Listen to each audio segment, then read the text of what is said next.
pretty good. Got a nice little pop to it. Got Moses standing right there.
Gas cool classic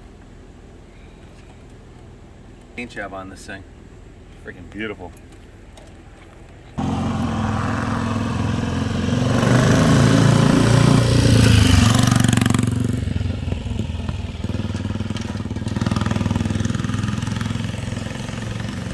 Guys, feast your eyes on this absolutely stunning BSA 250. This is a made in England, obviously, BSA single cylinder 4-stroke. This thing is just turning 60 years old, guys. It's a 1963. Remarkable condition for an original survivor like this. And the previous owner, when it came to us, it had this gorgeous paint job on there with the blue, gold, white, and purple pinstripe. Just absolutely beautiful. Set up for trials riding or off-road.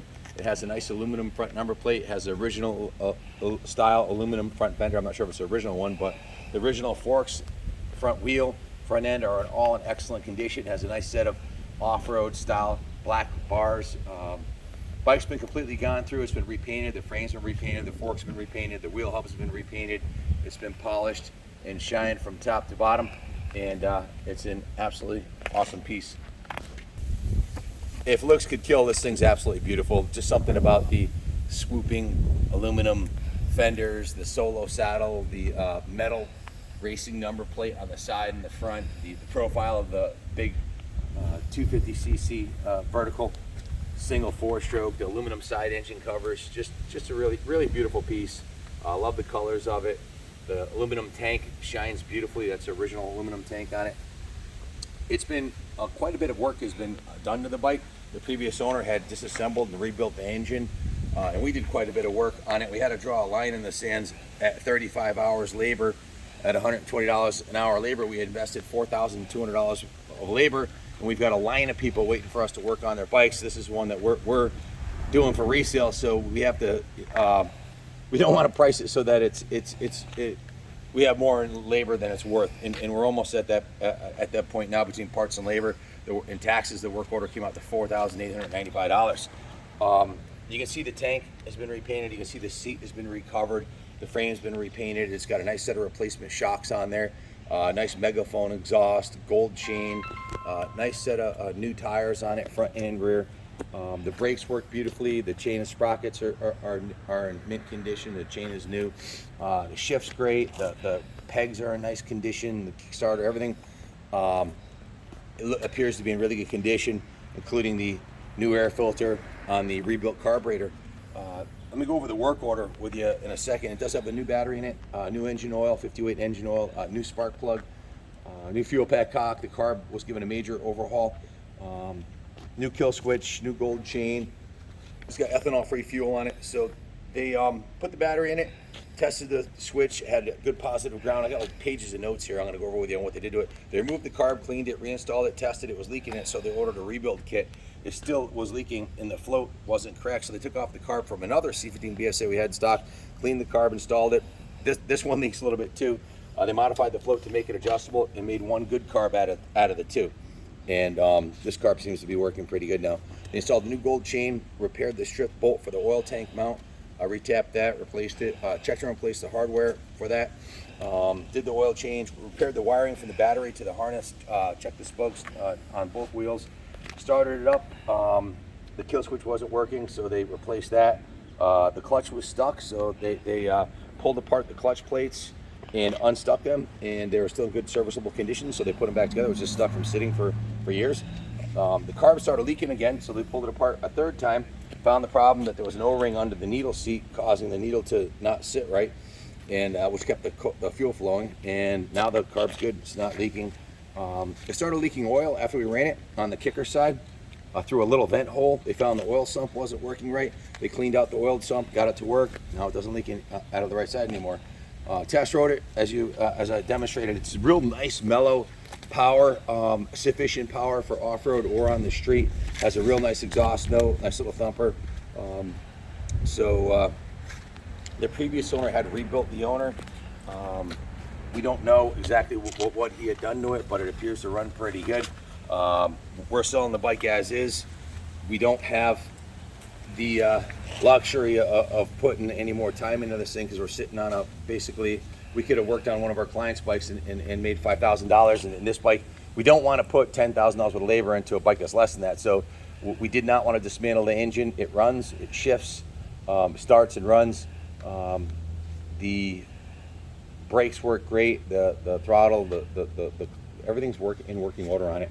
So it's a rideable 60-year-old antique. So if you have any questions about it, give us a call, 860-454-7024. We'll be happy to help you arrange shipping if you buy it. We also finance vintage bikes through Freedom Road. We can get you good financing terms on the bike if you like.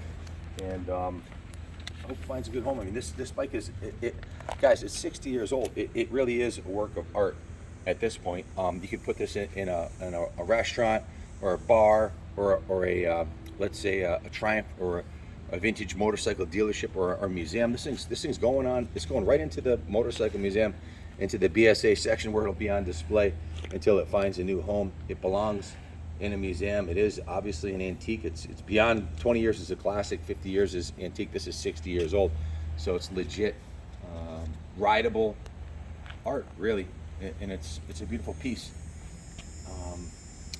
Call us if you have any questions, 860-454-7024. Thanks for watching. God bless America.